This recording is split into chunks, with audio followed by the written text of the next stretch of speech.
I've got it. Here's where the Sky Spy landed. Why, those are Earth's coordinates. Hey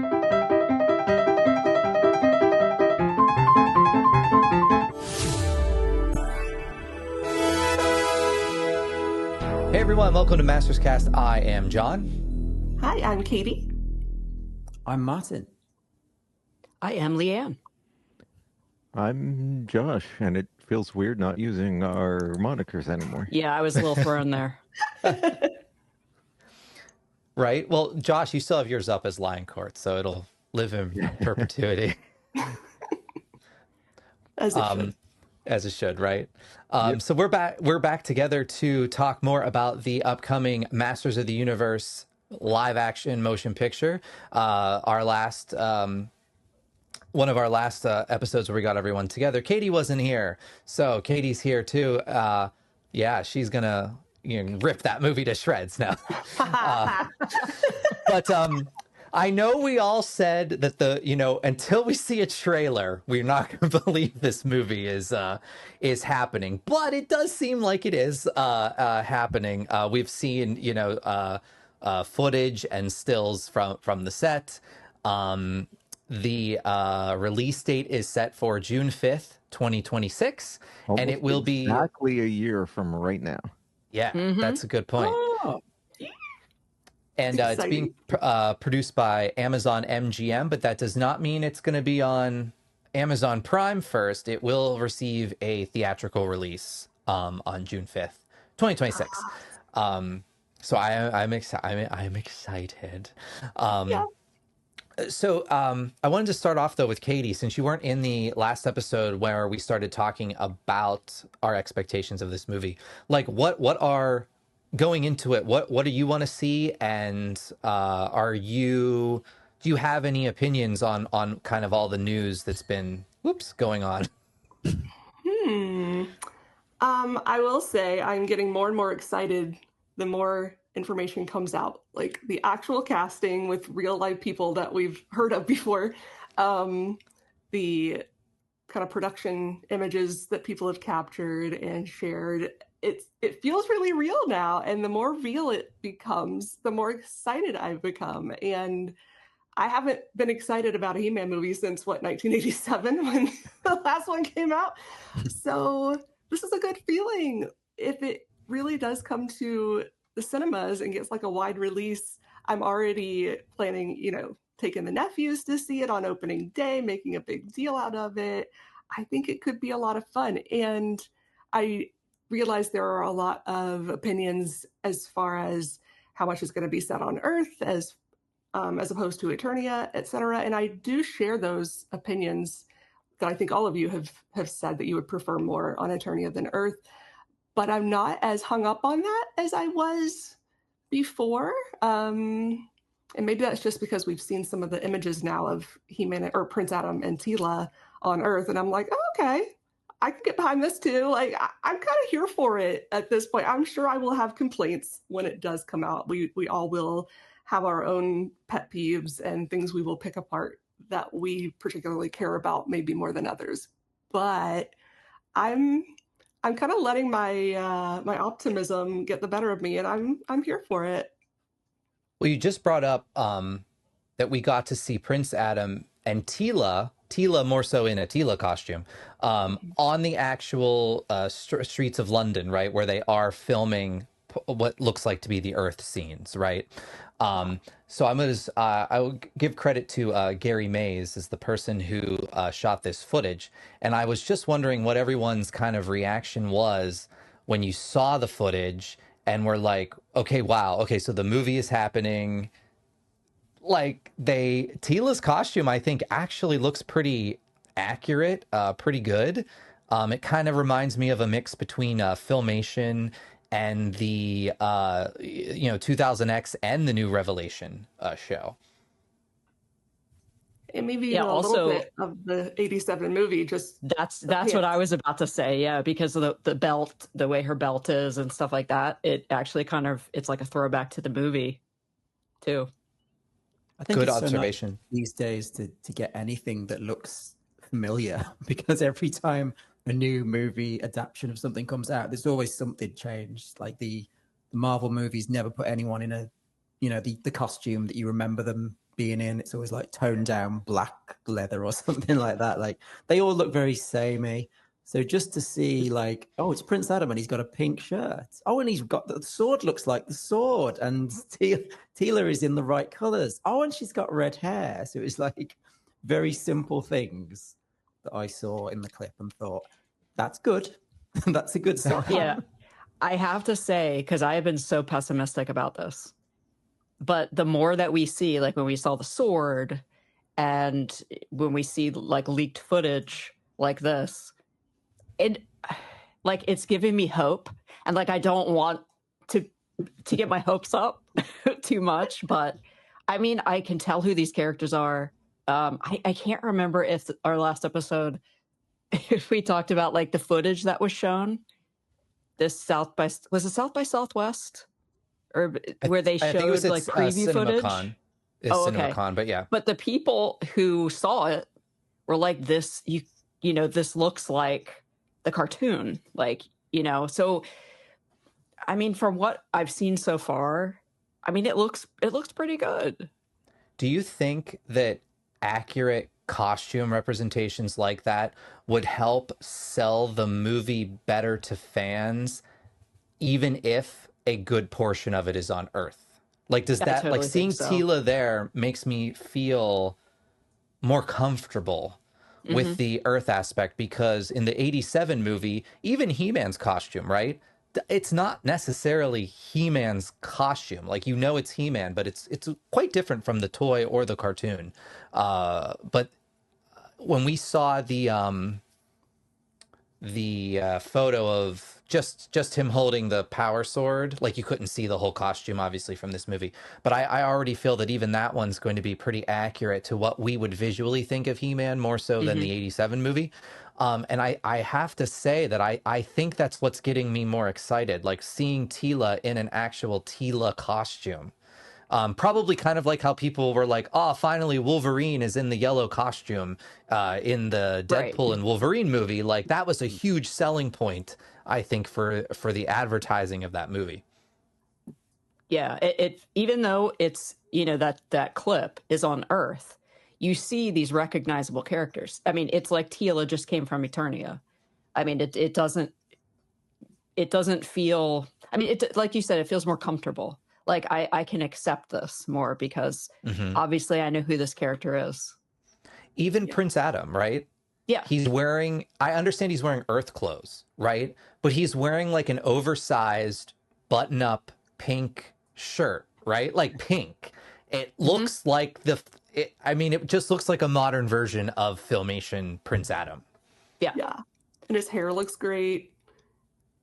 Yeah, he's got accurate hair. That's all you can ask for from him. But it's not like the ugly page boy. Yeah. They at least like a more updated modern. Yeah. I'm going to just interject because obviously I haven't seen these, but I've heard people talk about them and had some of the stuff described. My concern here is mostly that this movie is going to look really good and the story is not going to be good. That is my biggest fear right now. They seem to be pushing all the right buttons in terms of the visuals, which is good. It gets you partway there, and I think they need the existing fan base to turn out and push others to go see it as well, right? Because that will help the film in general, right? Like, people that are not necessarily when it was the 90s and the Star Wars prequels came out, set aside whatever you think about the prequels, it's irrelevant. There were all kinds of people I knew who weren't really Star Wars fans, but were going to go see the movies because they had friends and family that were Star Wars fans that were going to go see the movies. And so I think getting the fan base excited and having these really recognizable visuals and stuff from the property is a good sign. But I'm concerned that's all we're going to get, because in part because of how I felt about some of the recent stuff. Mattel is a producer of this film. I know it's Amazon MGM Studios, but it's still a Mattel film, and they don't have a strong track record with the storytelling aspects of the property. So I'm nervous about that aspect of it. So- One thing oh, go I ahead. was just going to mention that y'all mentioned in your last episode about the movie was that y'all were, I don't want to say concerned, but you were hopeful that they would perhaps include an origin story for He-Man in this film, because we haven't really gotten that previously. It's just been more, here's the intro, here's who they are and who knows, and continue on. But they did cast, I believe, a young Prince Adam around like 10 years old for this, right? So Yeah. maybe they are not necessarily, maybe that was already in their plans. I'm not saying they heard your podcast and was like, "Ooh, good idea, let's do that." I imagine they were already planning whatever they're doing with the 10-year-old character, but I thought that was potentially a good sign that they may be stepping out and doing a little more than we were expecting. Yeah, so It the did- rumored plot, right, is a 10-year-old Adam. He's going to somehow go to Earth, right? So we don't know the logistics necessarily of how he's going from Eternia to Earth. But he'll be separated from the Power Sword. And then kind of the goal is going to be they need to get the Power Sword back to young or current age, right? 20-some-year-old Prince Adam. So that he can become He-Man, come back to Eternia, defeat Skeletor. So it does seem like they're creating kind of like a different origin. I mean, I'm kind of glad it's not like a ripping off too much of Adora's origin with, that she was captured by Hordak. I'm assuming it'll be a bit creative, have how Adam ends up on Earth. I am a little worried. The rumored plot, right, is that he crash lands on Earth. So it makes me feel that, is it going to be a situation where, and I'm not a Superman expert, but in the Christopher Reeve movie, right, they put Superman in a ship and sent him to Earth to basically save him, right, from Krypton exploding. So I have to wonder, is this going to be a similar situation where King Randor and Queen Marlena put, 10-year-old Adam or something, in a ship and send him to maybe hide him away to Earth?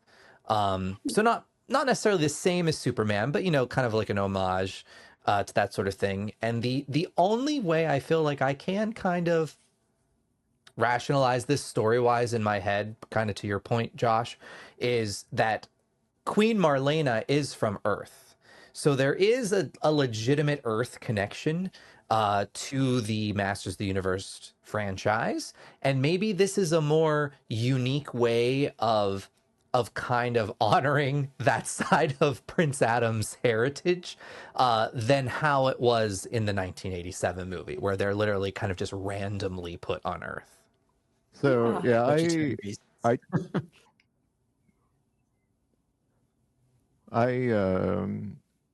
I hear you there, and I'm also concerned about the Superman thing. I think I mentioned that to you in a text a few months back too, because that was the first thing I thought of when I read the synopsis. But I will say there are a couple of good signs here, at least with the story thing. I'll point out very quickly. One that I think is interesting. It could be good or bad, but it's an interesting point. Is they are focusing on Adam at points in his life that have not been prevalent in previous incarnations. A roughly 10-year-old Adam, the only times I can remember that being the case is in very short flashbacks in the Filmation and Mike Young series. And And the CGI show as Mhm. well. I think he was around that age with the Tiger I thought he Tribes was and a all little that. older. I thought he was more like 14, 15 in the Maybe you're TV right. show. And also, well, it says 2 decades later. Well, that puts him at 30, whereas we saw like Filmation Adam has his, I think, 20th birthday in the run of that show, and then the Christmas special is also supposed to be his and Adora's birthday, which would have probably been 21 at that point. So right around 20 anyway. And of course, the Mike Young show begins with Adam at 16. So we're definitely, they're kind of like exploring different ages for the character, which I don't necessarily think is a bad thing. It's definitely interesting that they're doing that, I think. And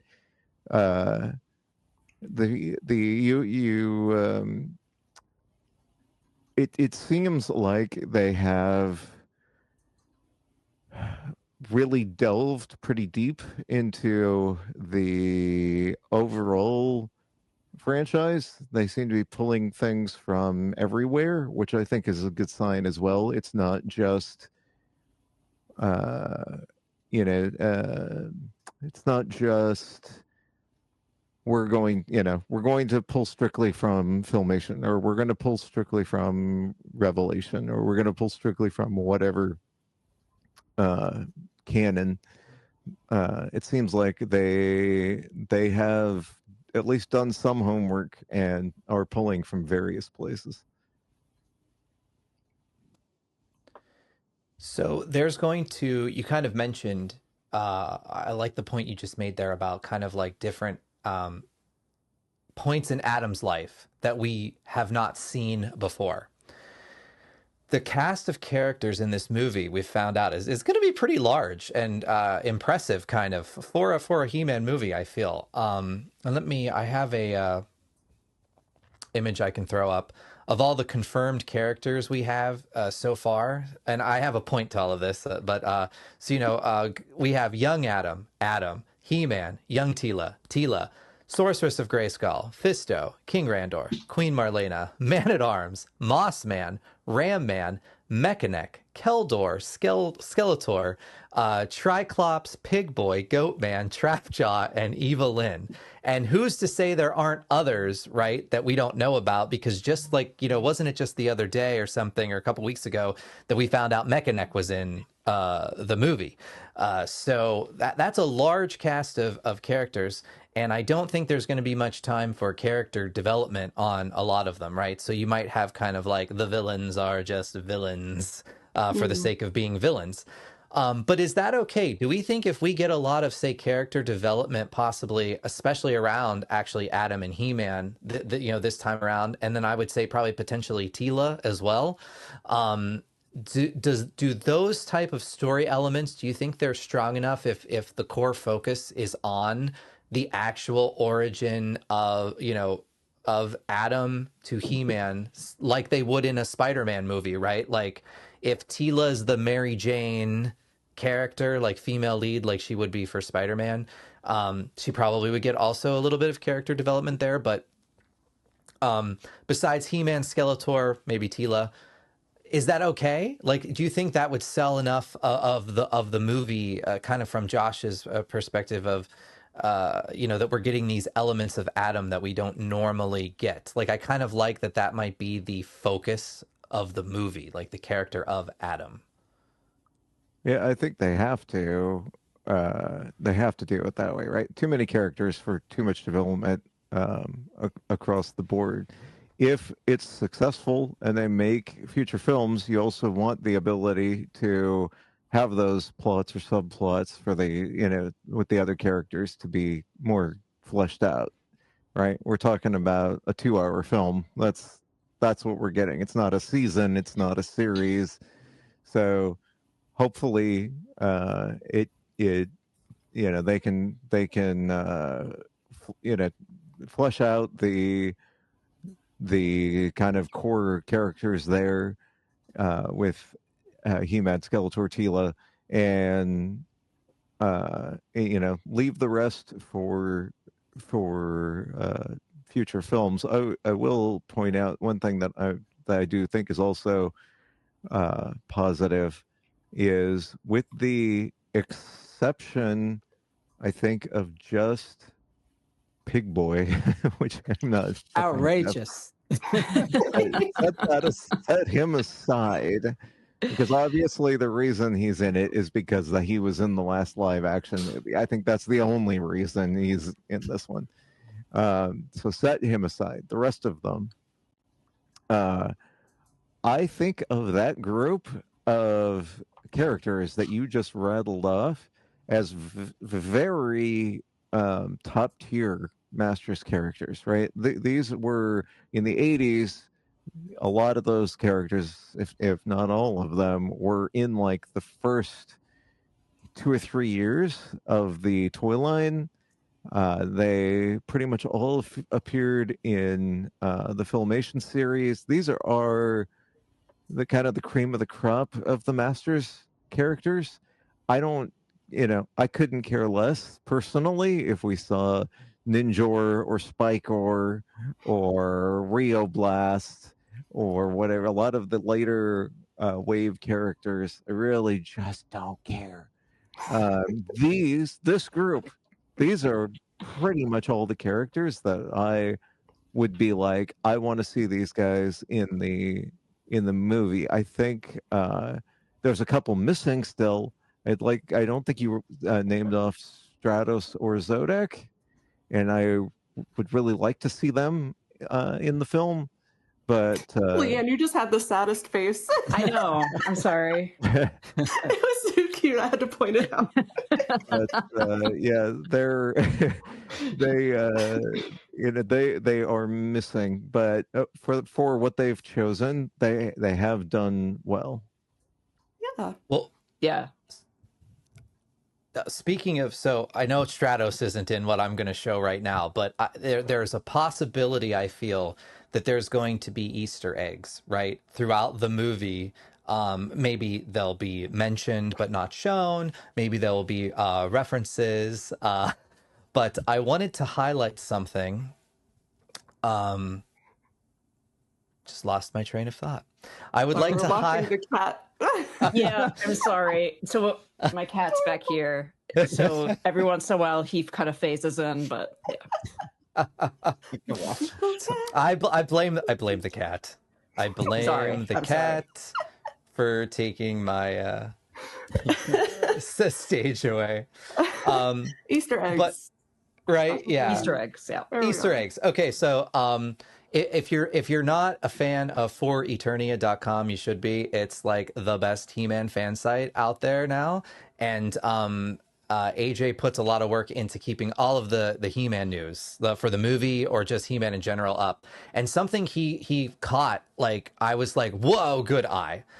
So let me scroll down here. There were some leaked photos, right, from like a drone or something that were capturing pieces of the set of the filming of the movie. And if you zoom in, it's shown here that, like, in this kind of map, which maybe could be something that's, is it on Castle Grayskull? Is it at the Palace of Eternia? Like, we're not sure. But so you can clearly see someone that looks like Bo, someone that looks like Natasha in the artwork, someone that looks like Zodak. Kind of specifically, too, he points at that's the Mike Young Zodak, not the classic vintage Zodak. And then possibly even, and I agree with what he's saying here, that does look like to me that could be King Hiss, and that if that's not Perfuma, I'm not sure who it would be. So not only are there references to more Masters of the Universe characters and different eras of Masters of the Universe, right? But that's three possible, and one definitely. I mean, well, obviously, I feel like that's also Natasha, but like Bo, there's no way you could say that's not Bo from She-Ra. Yeah. So, like, does that also, what does that, to me, that also makes me feel attention to detail. Like, wow, like they are actually putting time and effort into the production value of this movie for fans. Yeah, that's a really good point, because we were just talking about all the core characters that they've cast and are going to be including, which is fantastic for the casual fan, for just brand recognition purposes. if they see an ad on Facebook or a friend going, oh, I'm going to go see the He-Man movie, and there's a picture of He-Man and Teela and Skeletor, they're like, oh, yeah, I remember those characters. But if they put the more obscure people front and center, people would, I think, be very confused, especially for the first movie in so many years. But I think having all of those primary characters up front and center to remind everyone what He-Man's about, the people who have just seen the car commercials with He-Man and Skeletor toy figures, over the last 30 years, and that's it. Like, I think it's a fantastic way to draw them in, and then to have these details like this for the Uber fans that will pay attention to every little thing. And they weren't even like purposefully sharing that. That was just something someone happened to catch and then zoomed in on. It's like, wow. I think there's definitely going to be more of that for us to pick apart and squee over after the movie comes out. Yeah, no, I agree. And I think that the characters that they've, that cast of characters, I mean, that's a really good group, Stratos aside. I think the story will focus on the main players, but having those other characters to, even if they're just, cameos or whatever, that gives them options for future films, hopefully. Yeah. But it also helps flesh out the world of Eternia. And I think that's great. And then if we have, Easter eggs for the hardcore fans, I mean, that's even better. And that shows that they actually care, and they're actually, doing things for the fans. And also remember, I can't remember who said it, but we are getting Battle Cat as well. Ooh. Right? Oh, didn't I read that point. Somewhere? I think we did. I think it was like referenced in an article. Okay. Because I thought I read that somewhere.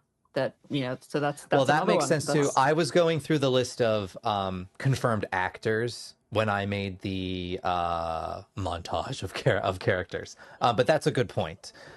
Something like that, or even like, can we like? I don't think there's been a mention of Orko, but I feel like I was wondering Orko. about that. I have a feeling he would at least have to be in a scene, right? Like maybe he's in a scene in the palace or something. Like, I mean, I don't think CG Orko, especially if he's like in limited use, is that expensive in this day and age. Well, that brings up another point that I also wanted to throw in there, that this is a pretty large list of pretty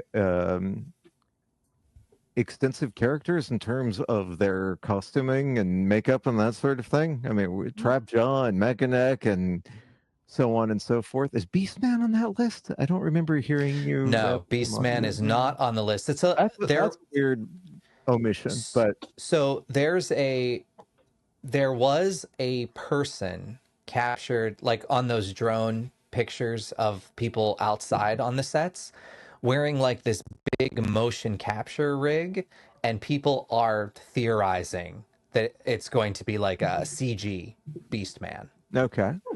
Well, regardless, all of these very extensive, very expensive to do properly characters in terms of their look and design. That does bode well for future films because they'll already have all that work already done, which means the budget on the next film, if it needed to be less, they could easily do that because so much will have already been created. So that's a good sign as well. Yeah, good point. I would like to pivot back to Pig Boy, if I may, because I think we moved on too fast from Pig Boy. You may laugh. Have we got an actor confirmed for Pig Boy? Or will it be the original competition winner roped back into 30 years later to be the Master Universe movie? That would have actually been funny, but no, there's an actor confirmed. I don't know if it's just voice or they'll be in costume. Obviously, I don't think we know that, but yeah. I wondered if it might be a reference to they'd get that guy back. Like, come on, come back. I'll give you more to do this time. He's still under contract. They got him to sign something in the 80s. Mandates that he come back for every Masters of the Universe movie. Oh, Let's feel drag God, him out. yes. The contest that never ends. You're just a winner for life. I think we might have talked about this before a while back, but I was just curious if anyone has an updated or just a current opinion. There seems to be what I would call either a fatigue on superhero movies currently, okay, or just bloated cinematic universes. I see it both ways. I don't know if I necessarily have a superhero movie fatigue, but for me, the Marvel Cinematic Universe had like such a strong ending, if you will, with what was it, Endgame, Avengers Endgame, that after Endgame, it didn't seem like they had a plan and people expected this cinematic universe, right, to like have some type of direction, which is understandable. But it's kind of hard to do that, I feel, when you end a lot of the core characters' storylines, right? I feel the Zack Snyder DC thing they tried went too fast. Unlike Marvel, right? It didn't have time to kind of build up the characters. They like went straight to Justice League. It was like Because boom, they boom, were Justice trying League. to do the Marvel thing. Yeah, they were without trying the to work. do the Marvel thing without the work. I agree with you. Yeah. Now, the reason I say yeah, Also. well, I liked Batman versus Superman a little bit, but and the Wonder Woman one. But okay, liked I Wonder digress. I Okay. digress though. Okay. So, but now, okay, so DC like went too fast, didn't put the effort in. Marvel, I think, took their fans for granted, if that makes sense. Not that there weren't some good movies here and there, but I mean, like, I haven't seen the new Captain America, I haven't seen Thunderbolts. Like, I'm going to see Fantastic Four because my dad wants to see it. Like, I wouldn't have even gone and seen Fantastic Four. However, I am excited for the Superman movie. Yeah, me too. Yeah. It looks like some of the stuff I'm seeing in this He-Man movie, that Superman, despite Earth, right? Despite Earth, but the Superman movie looks more akin to the Superman I'm used to and grew up with, not the dark and brooding, Yep. Zack Snyder's Superman, which I understand has its fans, and that's totally cool.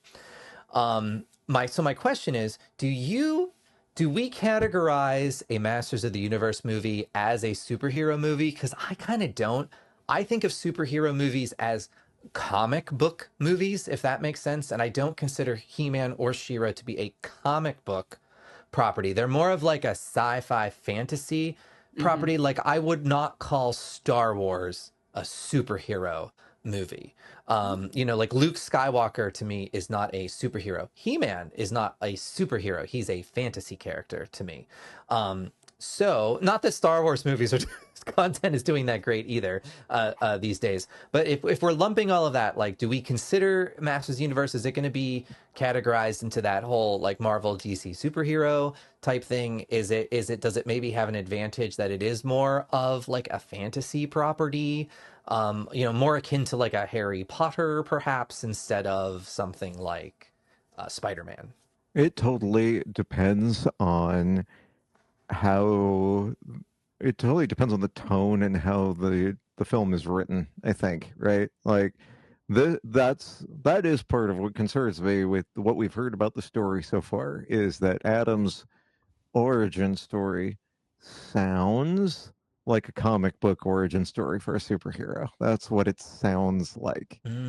If they take that angle and they give it that feel, then that's what we're going to get. It's a superhero type movie. I think Masters has always worked better as a fantasy property, and I think that is primarily what it is.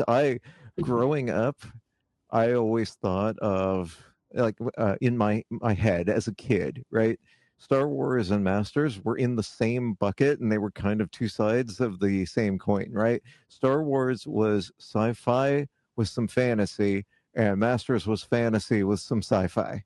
Like, they're in the same vein of storytelling. And I think if they if they hang on to that and don't push it too far into, Superman territory, I think will be that it'll have a better chance of success than if they just try to replicate Marvel or DC or whatever. It's way more of like an ensemble piece, I think, Masters in general, which I think kind of, like Josh said, that kind of makes me think more Star Warsy than comic booky, because there's so many different characters and things going on, and there's a big pre-existing universe. Not that you don't get that with, your Marvel and your DC stuff, but I think the fact that it's usually apart from Earth and apart from what we know makes it feel more fantasy to me than comic booky. Although I don't think trying to go for a comic book tone is a bad idea. When you say that though, comic book tone, do you want serious, like black leather suits, or can it be a little comedic, kind of like how a later Marvel movies are? Does that make sense? Later, but still before Endgame, but like the later ones where they are a little bit more colorful. I definitely think you can overdo that. Marvel became really insufferable to me with their humor, but I think like Masters lends itself well to a bit more humor, because it's a lot of the characters very goofy, very colorful, very silly in their own way. And you can exploit that, I think, to make it a good entry point and to make it something that's good for the average audience member who doesn't remember these characters too much, but remembers, they're action figures at some point.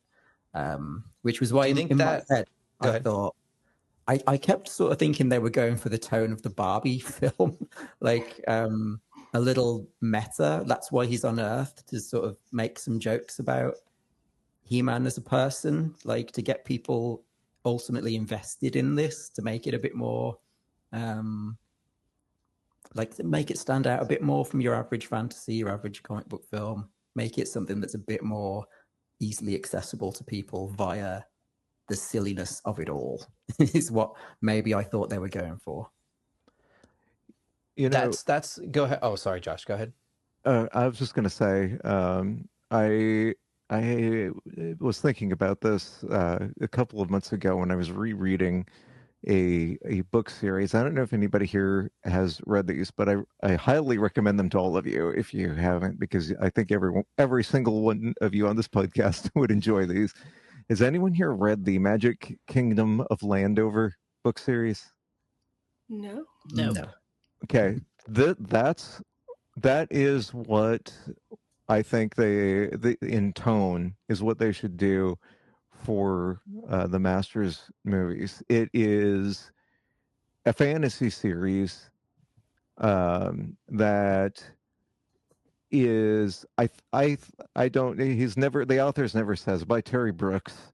The first book in the series is called Magic Kingdom for Sale Sold, but they are serious, suspenseful fantasy stories that have tons of comedy in them. And he's never said so. I think he started writing them in 1986, and I think they were inspired by Masters because there's a lot of coincidences in not flat out ripoffs, but just like the court wizard is a lot like Orko in that he his magic goes awry in exactly the same ways that Orko's goes awry in the cartoon. That makes for some very funny things. And his name is Questor, which sounds like a Masters character to me. There's a castle at the center of everything in this Magic Kingdom that is kind of alive, sort of, and has magic of its own, and all kinds of things. I don't want to spoil too much, but it's extreme. It's got a dragon in it called Strabo, who's a dead ringer for Granomir. I love this series. I was rereading it for the umpteenth time, but the first time in a long time recently. And it was like, this is what it should be, because they are fun, they're funny, but there's real stakes, there's real villains. The villains are scary. It walks that line so well, and I think that would actually work really well for a Masters movie, movie franchise or whatever. I think that if they, and Harry Potter's like that too, right? Like, for all of the scariness of a Voldemort or whatever, we have Dobby and lots of humorous, whimsical things in that series or whatever. You can walk that line, and walking that line tends to work pretty well in fantasy in general. So I think that is what they need to do, is walk the line, take it seriously, treat it seriously, but don't shy away from Orko trying to conjure something that they need, and instead a bunch of flowers start raining down on their heads or something like that. Who knows? Yeah. But I think you can walk that line, and if it's done well, it could really work. I agree. I want humor in the movie, to be honest with you. I think it works. It'll work with just even the fact that when we've seen kind of some of the costumes being designed, like Goatman and things like that, I think they lend themselves to the humor aspect, which has always been present, right? Because the most publicized entertainment form of He-Man and She-Ra, right, has been the Filmation cartoon. And that by no means was like a serious, it was an 80s cartoon, and it was rather fun. And I do feel that if you tap into that aspect, I'm not saying they need to go like, they don't need to do like necessarily full on parody, right? Like, I don't know if they need to go as meta as the Barbie movie, or do you guys remember on like Adult Swim, they took that old C-Lab cartoon and they like redubbed it or something and made it all like a parody and funny. Like, I enjoyed that. And I think that would work for like an adult He-Man cartoon, but like that would be too far for me for the movie. Like, I don't want it to make fun of He-Man to the fact where it's like degrading the characters. But I definitely think if this is a fantasy comedy kind of mixture, because different than the 87 movie, right? And to be honest, different than the kind of like Revolution wasn't like, it wasn't really going for like a comedic aspects of the property. It was going for that more dark and brooding tone. I actually think this could get a lot of buy-in from a younger audience that doesn't know He-Man, because I'm not sure how far-reaching the new CGI show was truly for children on Netflix. But certainly this being a motion picture that will be in theaters, more widely advertised, and there will be toys and everything. Mattel has already announced that. I really think you could get buy-in from young people, especially if their parents remember He-Man. But like, I just think a young person, possibly if they strike the right tone with this, will want to go see it, even though they'll just think perhaps He-Man is something new, or Masters of the Universe is something new. I will point out on your comments on the Filmation series having its comedic side, that's kind of, though, that series is kind of a case in point of what I was talking about. For all of the comedy and humorous aspects that were in the show, right? They took the canon seriously. This is why we love Larry DiTillio and Michael Straczynski, and the great writers that worked on the show. They weren't writing throwaway scripts for the most part. I mean, there's 130 episodes, and sure, there's a few clunkers in there, but the canon that was developed for the Filmation series is consistent and detailed and has depth.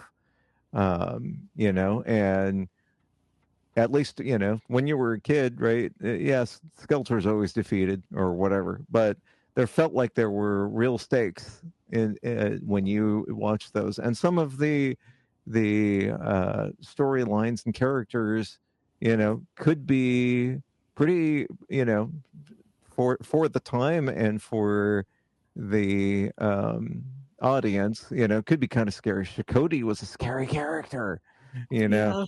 Or the before they become good or whatever, right? The Lord Turan and Lady Valtira, one of my favorite episodes, Sleepers Awake, they were pretty scary. They were kind of like vampires that rose up in this castle and stuff. And so they, the property was treated seriously, and you can treat it just, and Harry Potter's the same way, right? I go back to that because it's a touchstone. Even Star Wars, right?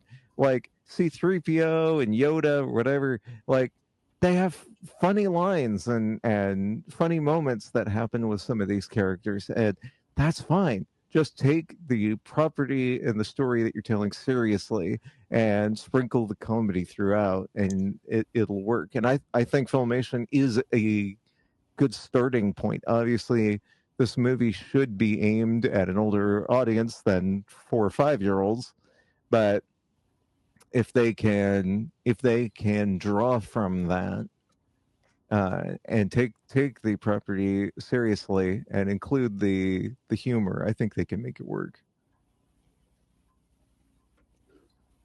I have a question.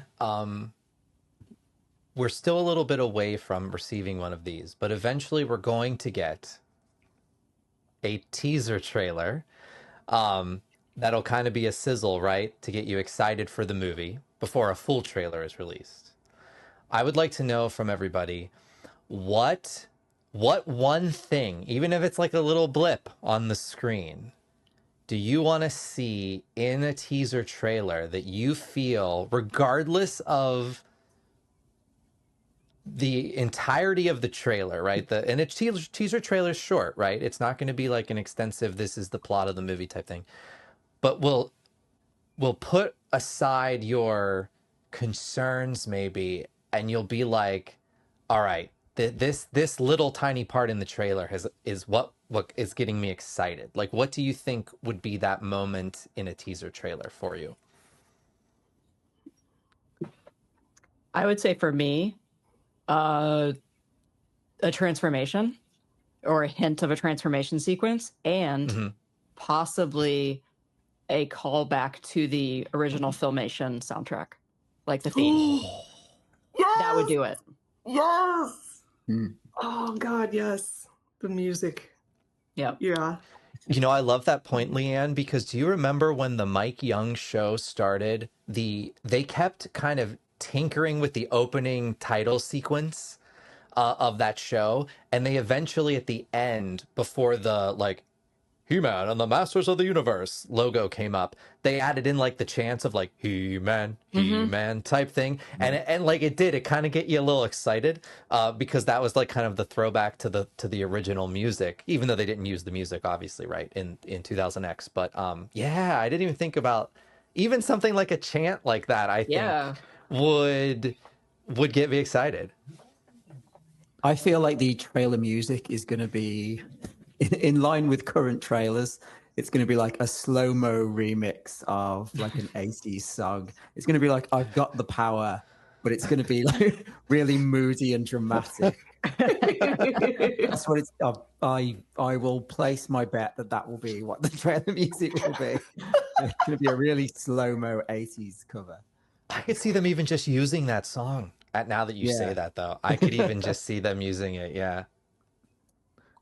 My thing for the trailer would be that I would really like to just see some assurance that Skeletor is going to look like Skeletor.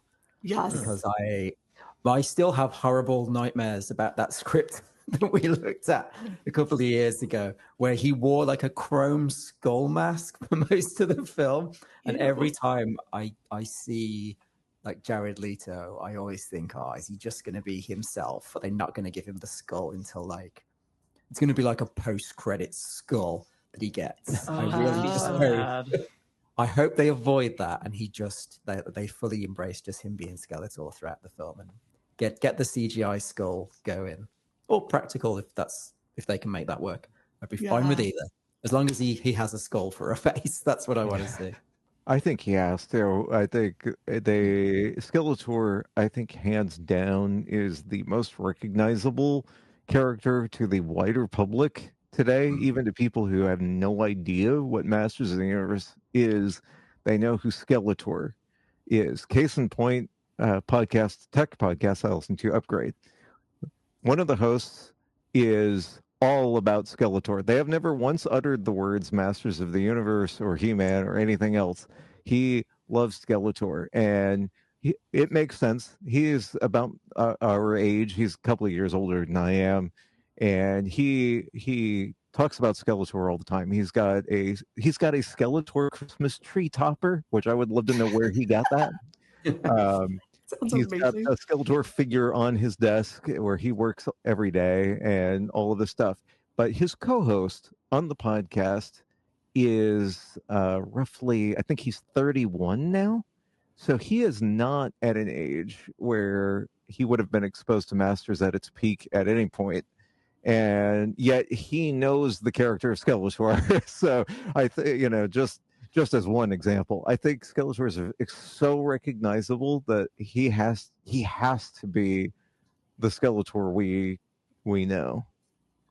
That's a fantastic point. And I was just thinking how great it would be if Jared Leto can at all recreate the Skeletor laugh and include that in the trailer. Just a little hint of him laughing, doing something that sounds like the 80s Alan Oppenheimer Skeletor would be. It'll give me chills. Going back to Shadow's question, John's question. Wow, I just went back in time. Will always be Shadow to us. Wow.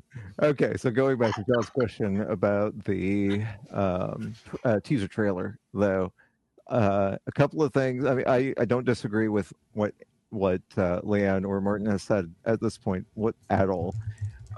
Those would be great. I'll throw in there. I would really like, even if it's just a split-second shot of something from Eternia that isn't just Castle Grayskull.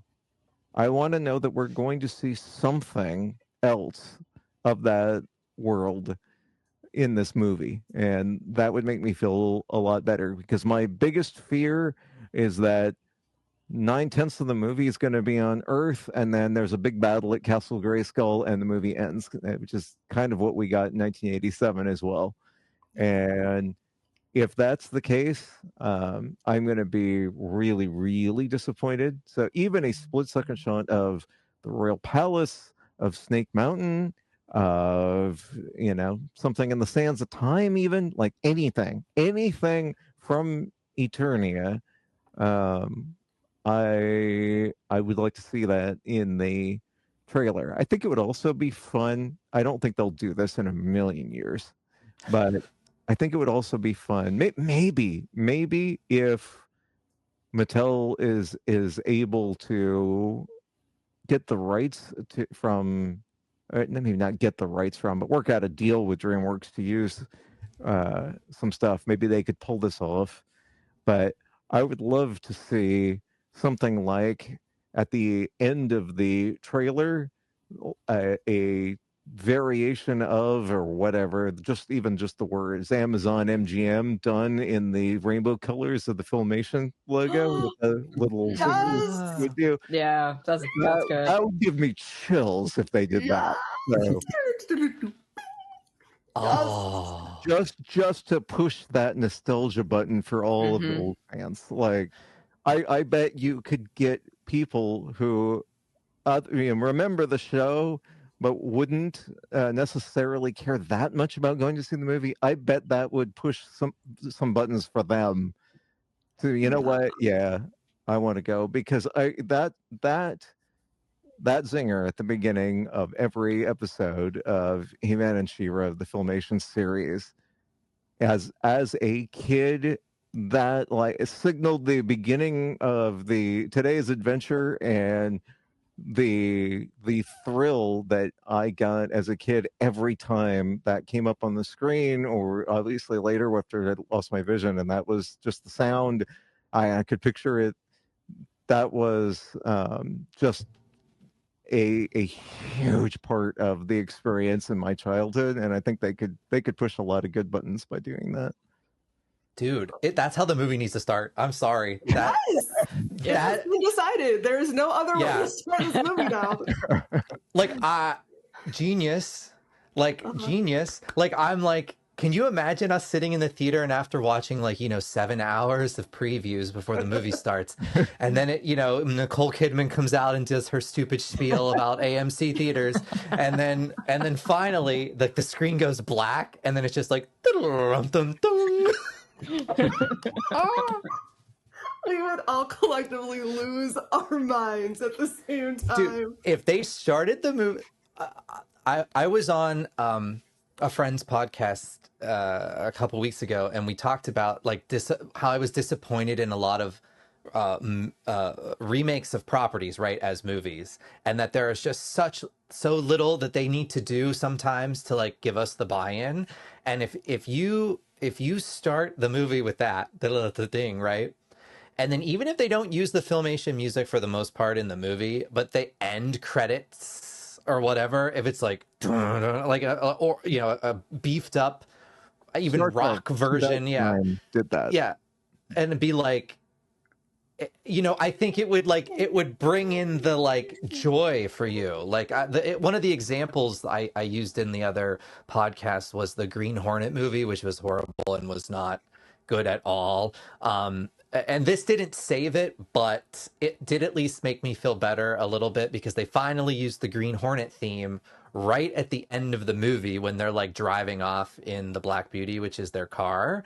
So I'm like, well, at least I had that. You know what I mean? That's how I felt when I left the movie. So if you can do something like that, too, I'm sorry, even an end credits, obviously we don't know how the plot's gonna end, but if they're gonna have references of Bo, possibly Natasha, Perfuma in the set decoration, you mean to tell me there can't be something about another sword, or even if they can't say well, what about the princess, or something, or maybe it's well, there is the other sword, it could even be something like that that's a bit more ambiguous than directly referencing She-Ra or Princess Adora.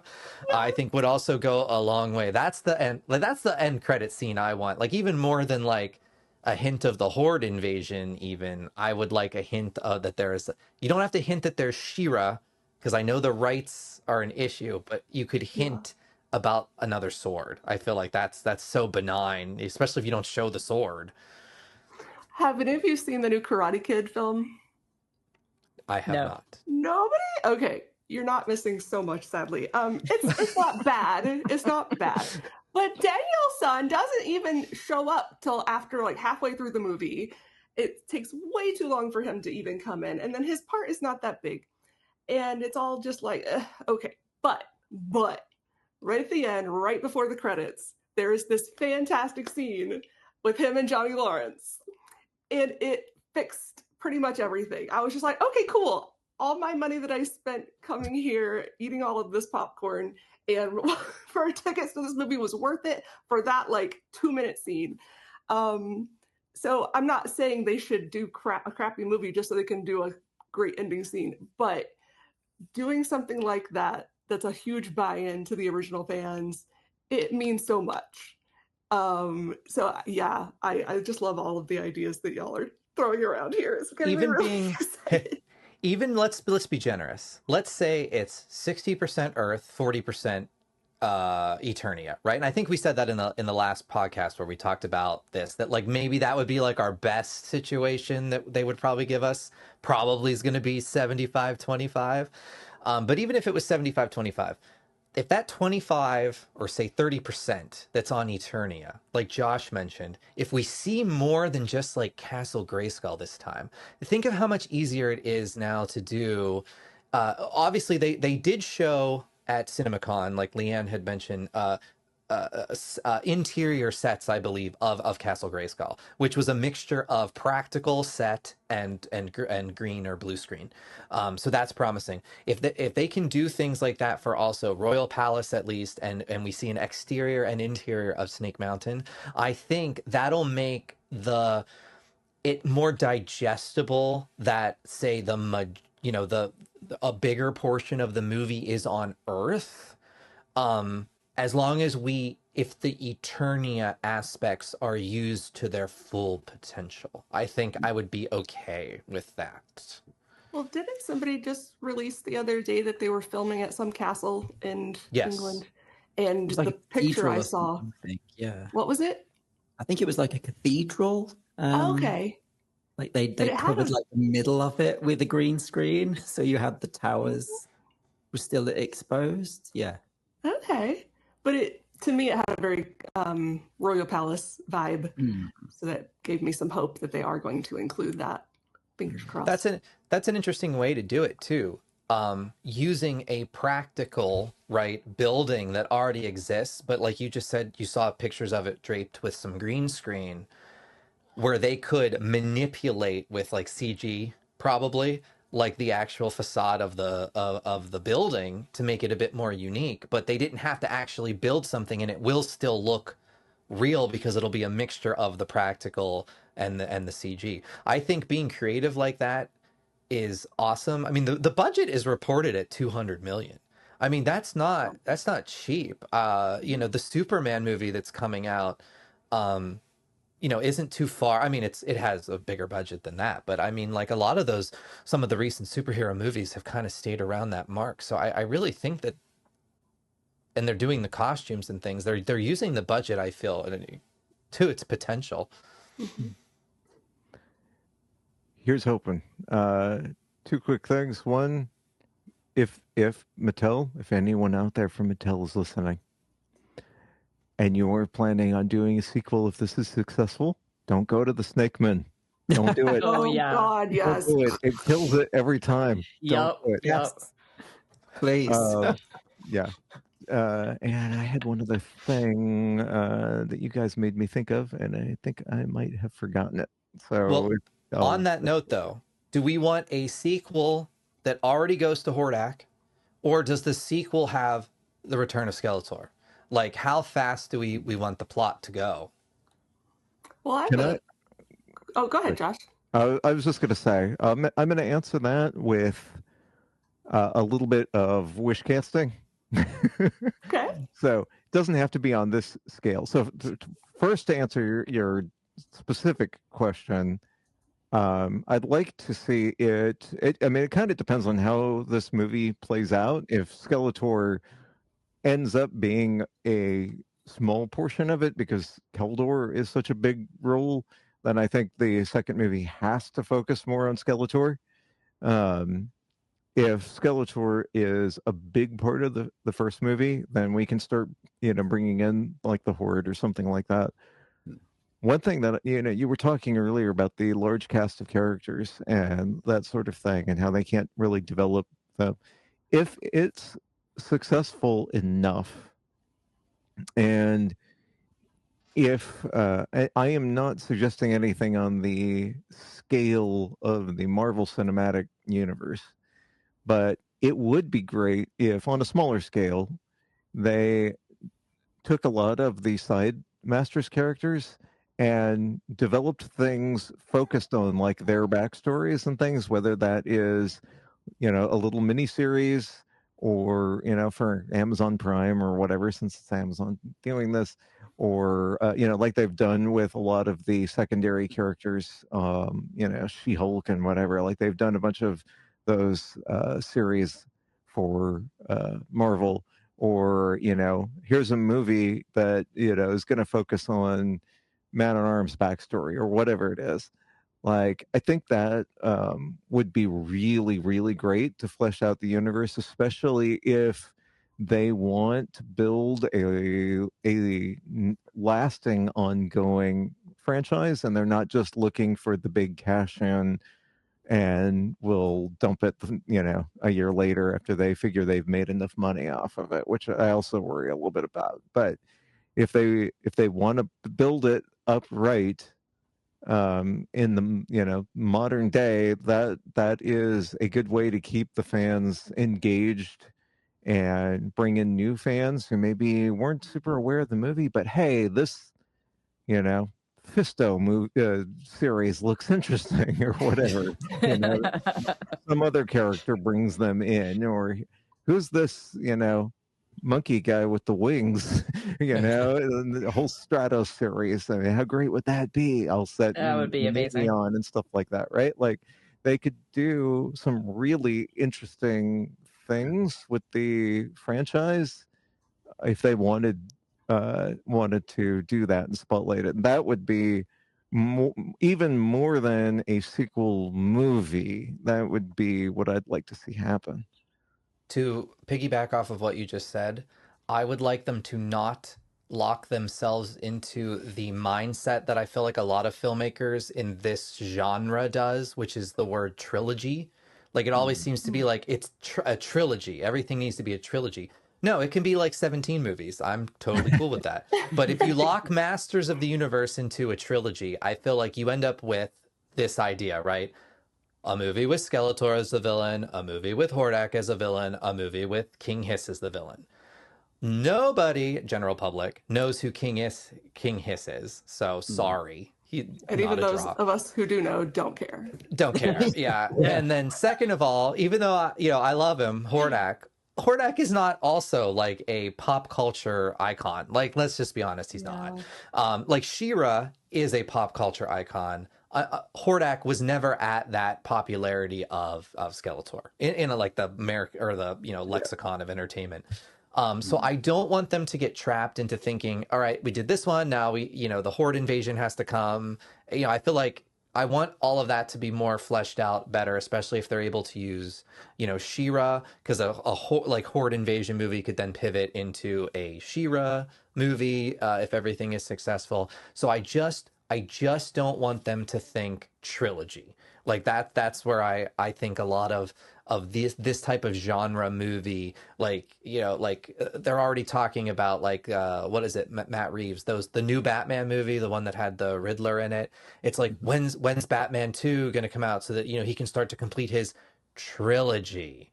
And I'm like, but why does it have to be a trilogy? Why does it even have to continue? It could just be that one, and then they could get rid of him, Matt Reeves' universe, so that in the James Gunn universe, I can get Batman that actually has a Bat family, like Nightwing and Tim Drake Robin, things that people tend to ignore. Batgirl, like, oh, these people don't exist. So see, like, I don't want them to like shoehorn themselves into this whole trilogy idea.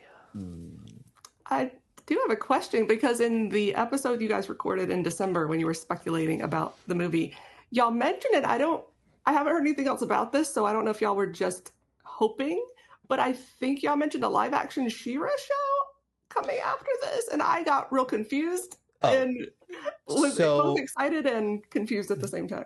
There was a live action She-Ra show that I believe Netflix passed on, or it was like offered to maybe Netflix first, but Amazon picked it up. That was actually in the trades. Like Amazon has picked up the She-Ra live action show.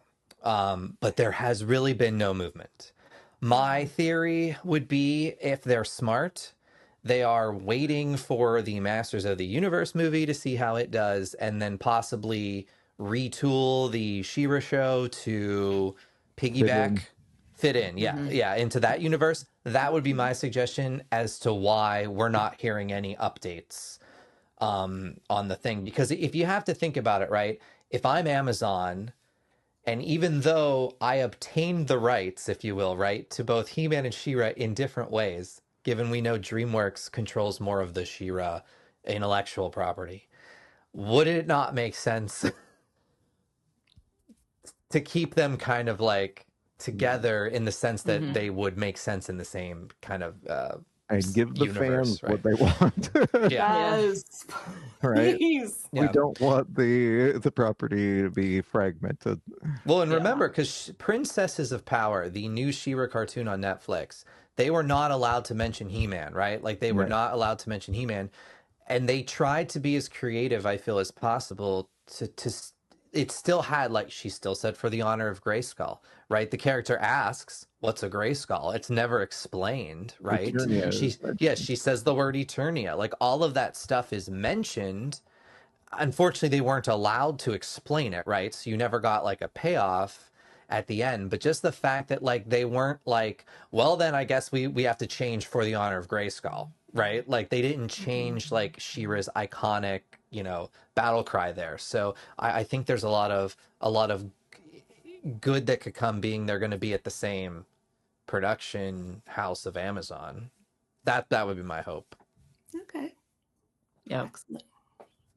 I think, I mean, I'm biased in that for a sequel, I would mostly just want She-Ra in it. Like but that's because I want She-Ra to be introduced, like I want them together, Do you think if the new, and I hate to compare like that, right? But like they've already greenlit and are wrapping up filming on a Supergirl movie. So regardless if the new James Gunn Superman movie does well, we're going to be getting a Supergirl movie, whether they release it in theaters or put it on like HBO Max or something, right? But like they have a finished product. Do you think if a Supergirl movie is extremely successful in theaters, that would get both Mattel and DreamWorks like light a little bit of a fire for I would hope including so. She-Ra? Yeah, I would hope so. It would show that it's possible, that it's, and plus this would get fans excited. This isn't like let's bring King Hiss into it, who nobody knows. I mean, this is He-Man and She-Ra, right? Everybody knows who they are and would love to see a movie with both of them. So yeah, I think that'd be great. They could make it way more. I was just going to say real quick, they could make it way more fantasy, because with Supergirl, Wonder Woman is all still on Earth, and that's just boring.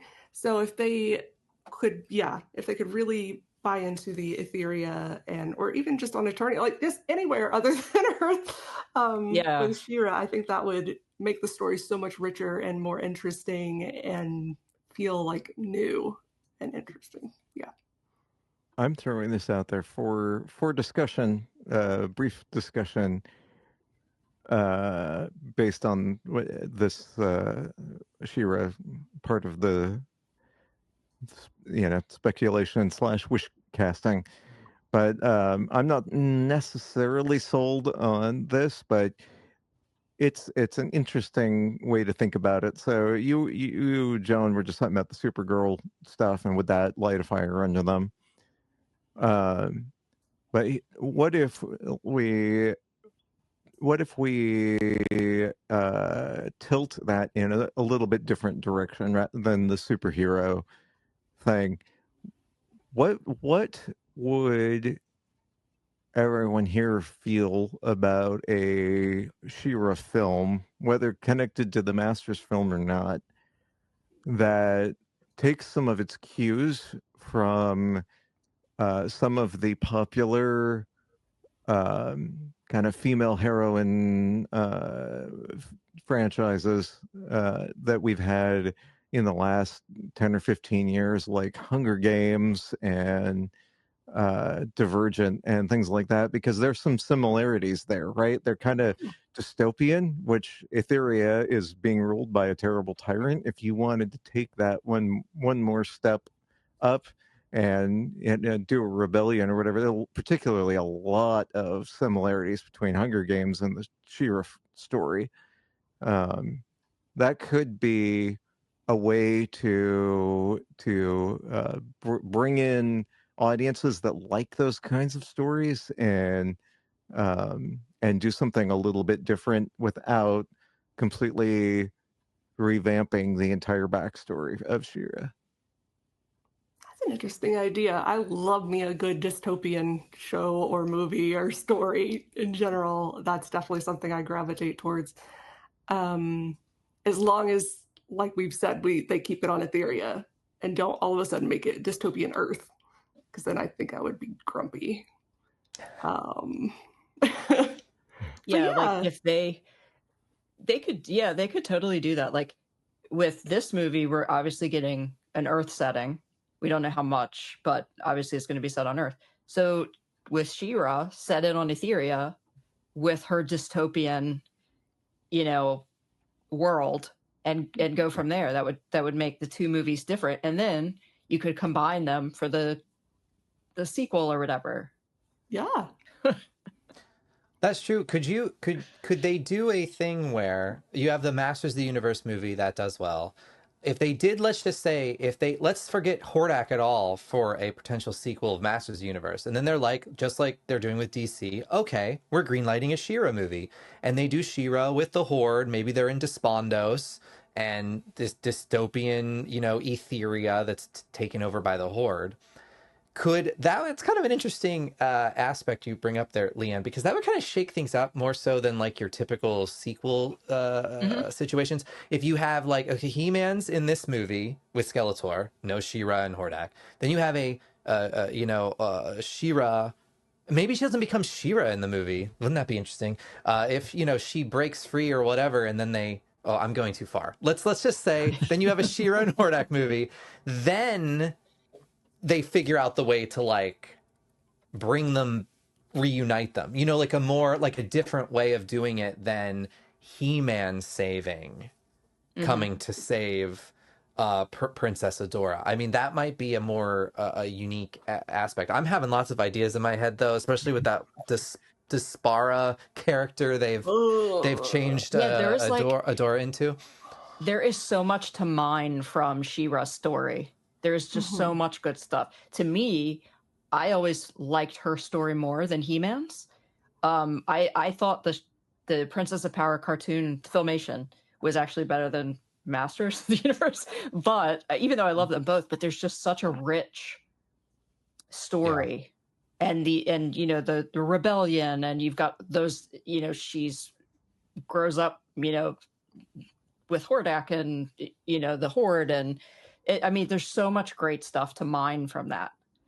So it would be great to have her, have her own story and go through her own journey before even, getting into the her being reunited with her brother. Because if you think about Princesses of Power, the cartoon, right? They mentioned things like Eternia, and she didn't know what Grayskull was, even though she was saying that in her phrase.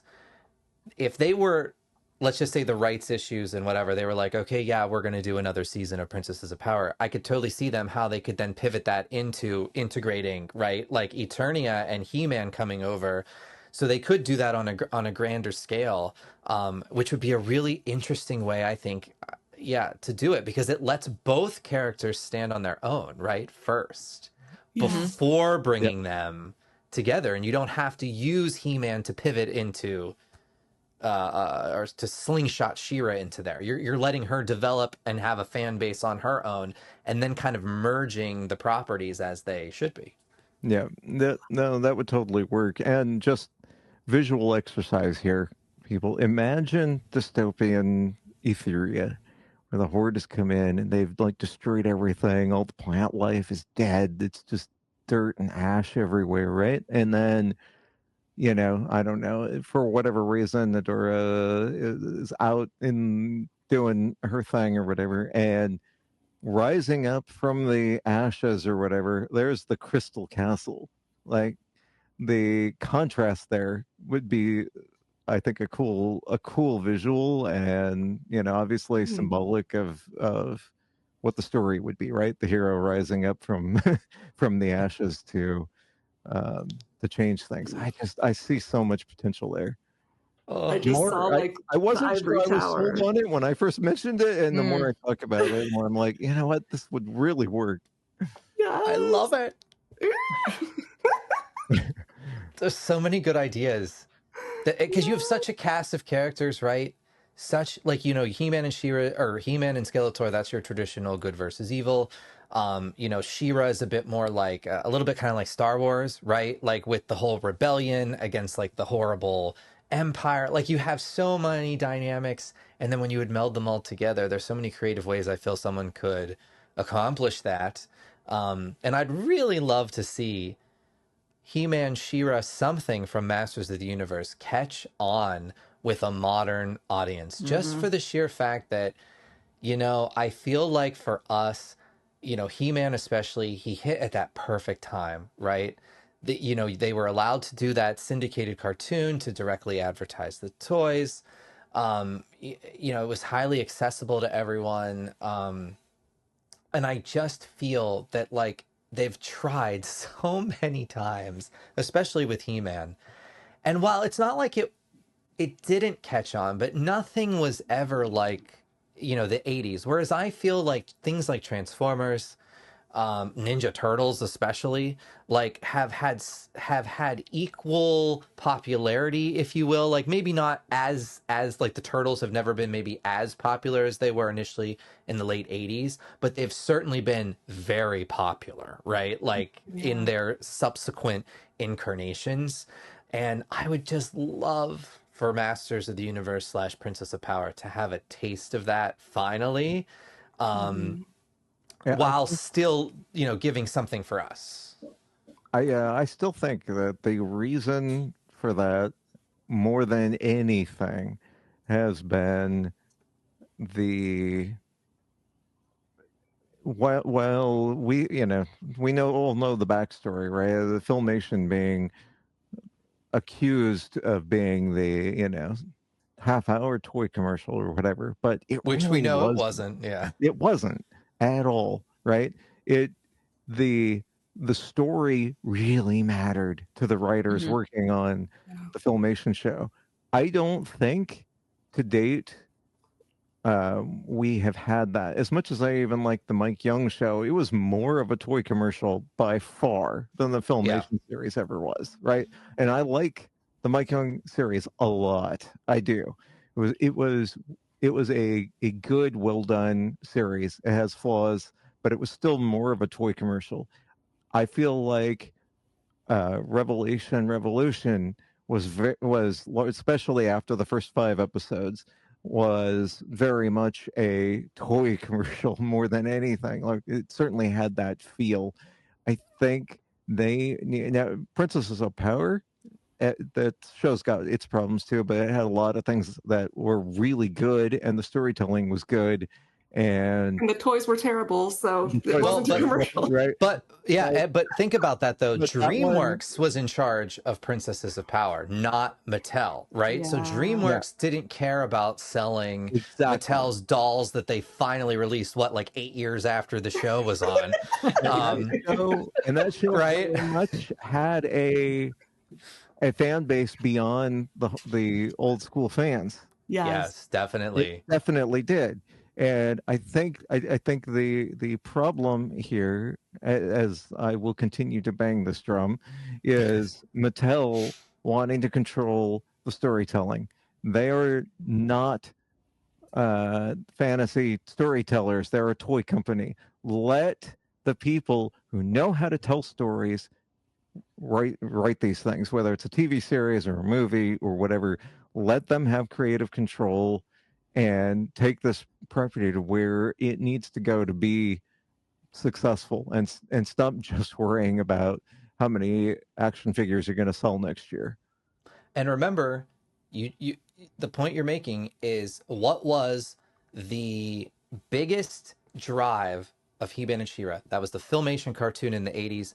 Filmation had creative control over both of those cartoons and had the ability to say, no, Mattel, we're not putting this in. And for anyone that calls either the original He-Man or She-Ra a 30-minute toy commercial, has not watched the show, especially just given that it's basically the same core cast of characters. You know, it's not always the new flavor of the week, like we saw in like the Mike Young show and things like that where these things would just, we need an episode where they get samurai armor because Samurai He-Man is coming out. Or mecha, whatever those were. And then, you know, I think your point was proven. Princesses of Power, in my opinion, was better than Revelation, and that wasn't a Mattel driven product. So I do think that if Mattel loosens the strings a bit, and because they must have with Barbie, right? The Barbie movie. Because do you I feel like their gut reaction would be like, we shouldn't be making fun of Barbie and Ken. But in the essence of that movie, right, they are making fun of Barbie and Ken. It's fantastic. I loved the movie, especially Ken. I actually thought Ken was funnier, even like the Ken storyline than the Barbie one, especially with his song. So I feel like you need that type of. I'm not saying that is what would work for He-Man and She-Ra, but that type of maybe freedom, like Josh is saying, would go such a long way, because I really feel if Mattel had their foot really down on that Barbie movie, we would not, it wouldn't have been the success that it was. And there's no denying. I mean, that was $1 billion picture. I mean, they would love for He-Man to be $1 billion picture. Mm-hmm. Do we think, this is going to be my question before the end of the podcast, do we think this is the last chance ever for for this franchise to be a success? Because I think yes. I think everything they can feasibly have tried, certainly for like content, storyline contents. I don't know, media. What am I saying? I don't think there will be another animated series or movie if this fails. At least not for a very long time. I think the toys will do fine. Mm-hmm. I think they'll run adult toys into the ground. They'll run adult toy collectors into the ground. If this movie fails, right, that's their last avenue, is they'll continue to make 75 different Snake Men to buy for the adult toy collector. That, I finally came to that realization I told you guys before, that like, okay, I don't have to buy all this stuff to prove I'm a fan, right? Like, I hate being in that mentality where it's like, oh my God, do I get this new Snake Man that they just created because I have to have it because it's part of Origins? Like, no, you don't. You have no connection to this, no reason to create a new character when you haven't made any new adventures characters or Princess of Power in Origins. For her 40th freaking anniversary. Yeah, it's like, oh, we get to Spara. We get the new person, you created, instead of an actual Force Captain Adora, but whatever. I digress. I think that's where they go, Martin. They'll just run. They will run as many toys as they can until that dries up. And then I agree with you. I don't see them putting any money unless like they sell off the property, which I don't know if they would do. But like certainly like what if they offered it to DreamWorks? Like, okay, you have most of She-Ra here. You can buy the rest of the IP of She-Ra off of us and He-Man for like this absurd amount of money. And then DreamWorks decides what to do with it. I could maybe see that type of situation, but given they are a name, right? Like He-Man and Skeletor and She-Ra to a lesser extent, I think are names. Like Josh was saying about like how like even Skeletor may be just because those memes online just more popular even than the name He-Man. I feel there's value in that IP. It's just I don't know how to make it so that people care. I don't know if it's just always going to be seen as a joke, like a joke property. Like a lot of people, even I remember in high school before the 2000X relaunch happened, right? I was still in high school, and Leanne, I had one of your pieces of art was in my binder, like the front of, you'd slide something in the front of the your binder in school. And I remember my friend Jeff. This was 11th grade. I can picture the classroom, and he looked over and he was like, "Is that He-Man?" And I was like, yeah. And I was like getting excited because he knew what it was, and I was going to go into my whole spiel, but he made fun, not fun of your artwork, just the fun of that I had He-Man there. And I'm like, okay, but why is it okay to still like Transformers? Like, I don't understand this. Like, why can you still, why is it okay to like Transformers, but it's like stupid if you like He-Man and She-Ra? Like, I don't get the logic on any of that. Or we can go to a Ghostbusters movie, but like, ooh, He-Man and She-Ra's hokey. Like, I don't understand, and I don't know how that stigma gets released. I think that stigma was much more prevalent in like the 90s than it is today with, Marvel and Harry Potter and all these things that, people of all ages are fans of. So I think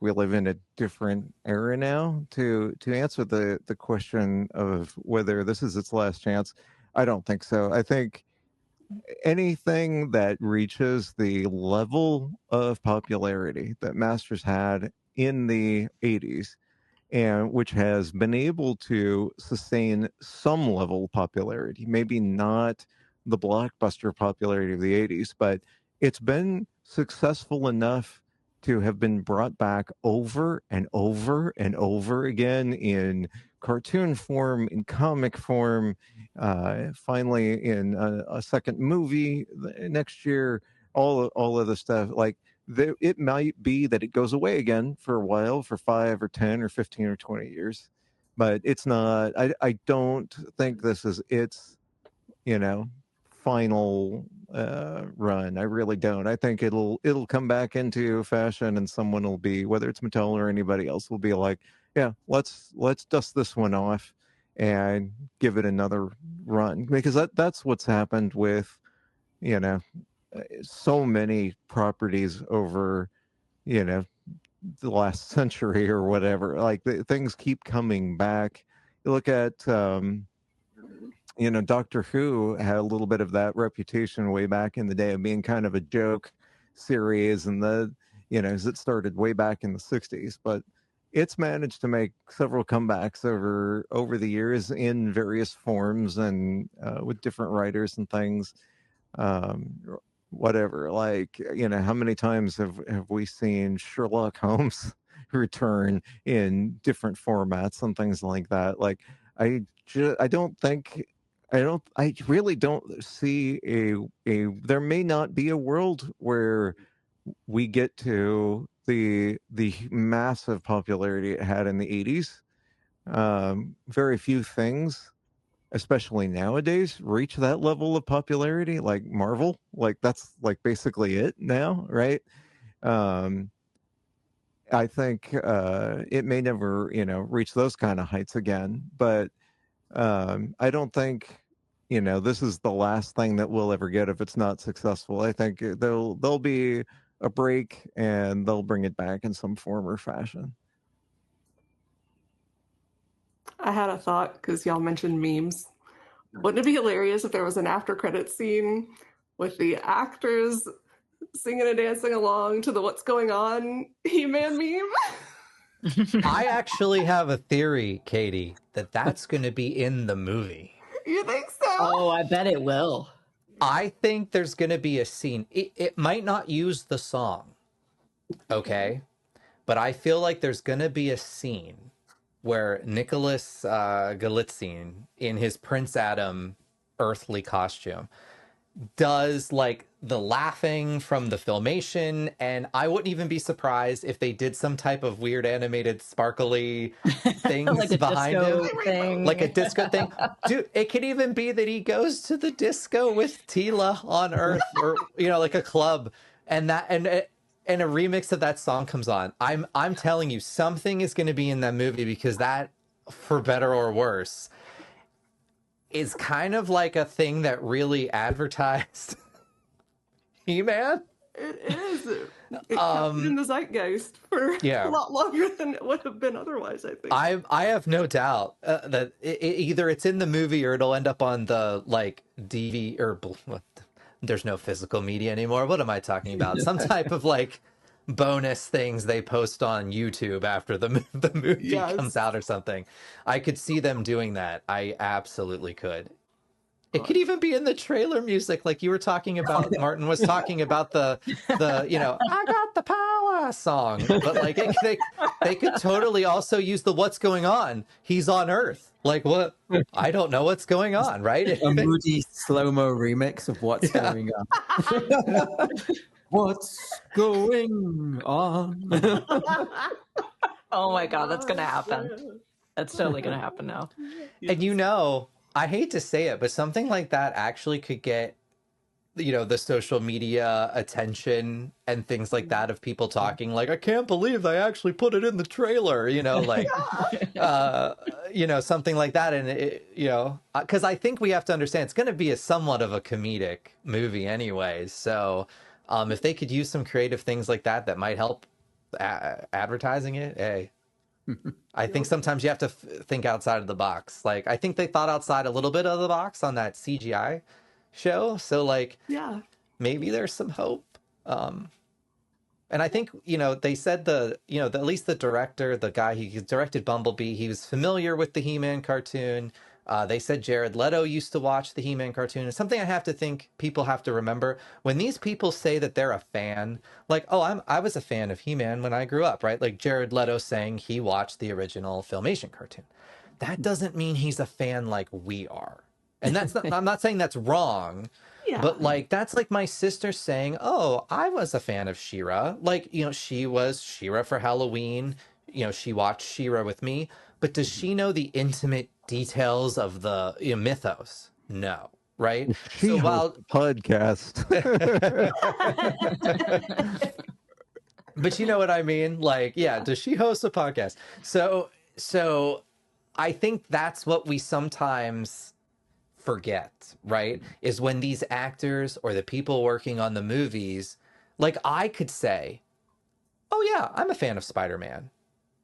I can't tell you any deep lore of Spider-Man though, right? Like I just know the general gist of things. It's Transformers. I don't know if they've done something incorrect in those live action movies, right? Because I just don't know anything above the surface of like some character names in general thing. But I could certainly say like, oh, I'm a fan of Transformers, right? Like I'm a fan of Green Lantern, but I really can't tell you the lore and all the deep stuff about Green Lantern, right? Like I've read some of the comic books in the 90s, and that's, I saw the Ryan Reynolds movie. Well, so that's to be fair, most people who are involved in a fandom at that level have one, maybe two fandoms, properties that they go that deep into, right? Like that's everything else is you're a casual fan. Fan, exactly, right? That's what I want people to remember though, because if they're like, I can't believe Jared Leto said that he loved Masters of the Universe, he watched it as a kid, but he like his Skeletor performance is like nothing like Skeletor. It's like, but again, he doesn't know maybe Skeletor like we know Skeletor, right? Like things like that. I know that's kind of like a stupid example maybe because Skeletor is a bit more popular, but you get my drift. Yeah, when they're doing behind the scenes, someone asks Idris Elba who Slushhead is, and he doesn't know. Don't cause a backlash. Don't cancel Idris Elba. Don't put Idris Elba in a YouTube video thumbnail. Well, yeah, and I'm sure they're like this going on. I'm sure in interviews they're gonna ask Nicholas Galitzine like He-Man stuff. He didn't grow up with He-Man. He's so young. He's like, I don't know how old he is, but he's in the range of 20 to 30, right? Like he probably never even saw the 2000X, right? Like on Cartoon Network. Like, he's probably like doesn't even know what He-Man is when he accepted the role, other than like maybe Googling it or something. So like, you just gotta let him cook. Can I tell you though, just now thinking about it, when they start doing promotional stuff, like interviews and stuff, just watching Idris Elba talk about He-Man or his memories of He-Man and stuff, that is going to be amazing. Yeah. Whatever he says, that's going to be amazing. Because it's not something I would ever have thought would ever happen. That's true. Maybe he was a massive fan. I hope so. That would be so cool. Yeah. Maybe he'll be like, I just don't know why Stratos isn't in this movie. Maybe he'll say that. That would be awesome. Amazing. That's why he signed on. He thought he was playing Stratos. He's like, man. Crushingly disappointed.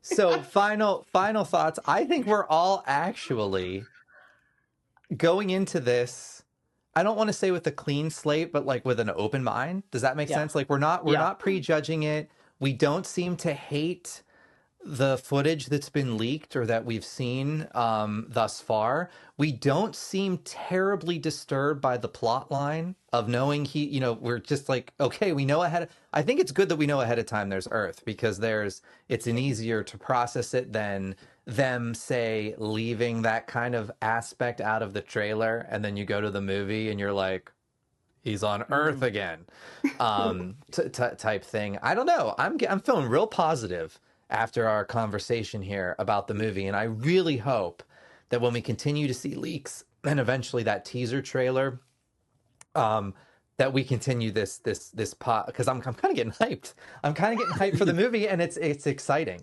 And it's gonna have a Dolph Lundgren cameo. Well, we think. Wow. Yeah. Wow. I freaking love that. I think it is. I don't care if he was also in London for his vodka campaign or whatever he was doing.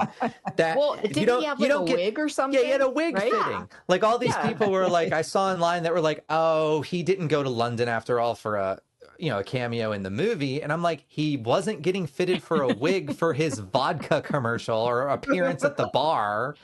Like, that's not why he was getting fitted for a wig. So explain to me wig. Like, and King Grayskull, if that's who he'll play, which is my theory at least, King Grayskull has longer, the longer hair than normal He-Man. So I think it's all, they just didn't want us to know yet. Although I still think they did, because I think they would have made him post that on social media, hoping for buzz, and maybe it just didn't get the buzz they thought it would get.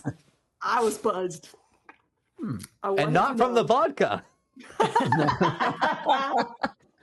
Is it his own brand of vodka? What is it called? Yeah, his adult. Yeah, I don't know. I don't remember.